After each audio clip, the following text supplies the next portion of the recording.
Ireland's Taoiseach Leo Varadkar expressed doubts on November 7 that a Brexit deal was possible before the end of the month, saying his British counterpart, Prime Minister Theresa May, has yet to find a way to rally either her cabinet or party around her plans for a transitional deal with the EU.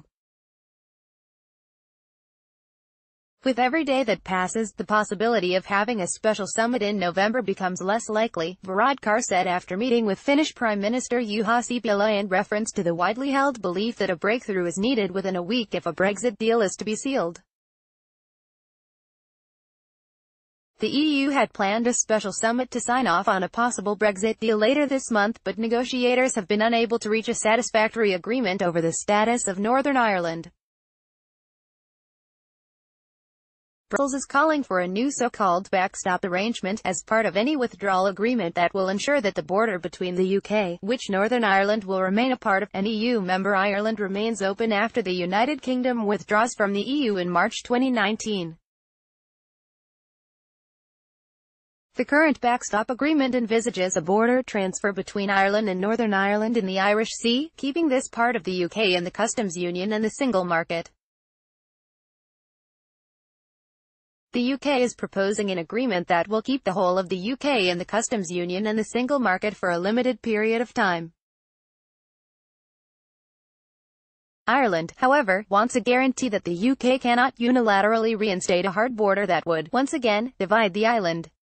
Ireland, the UK, and the EU are now negotiating a commonly acceptable mechanism that would detail how the UK could end the transition period to leave the customs union and the single market without having to divide the island.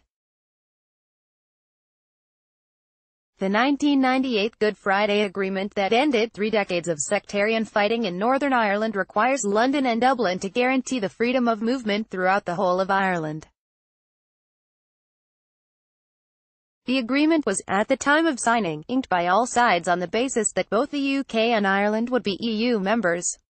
Ireland is willing to accept a review procedure, in which Dublin would effectively be given a veto before the UK reinstates a border between the North and the rest of Ireland.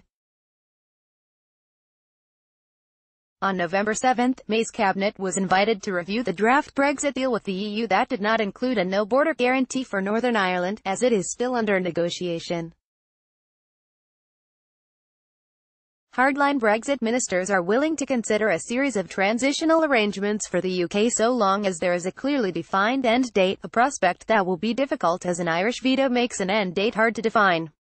Many in May's ruling Conservative Party fear that the UK could be effectively trapped into the EU's customs union and the single market, which has forces No. 10 Downing Street to consult with Britain's Attorney General about how to proceed with the matter. May has, however, been reluctant to publish the finding of their consultations, despite political pressure from Tory Eurosceptics, Northern Ireland's staunchly pro-UK Democratic Unionist Party, and the Labour opposition. The UK is due to leave the EU on the 29th of March 2019, but there is no withdrawal deal in place.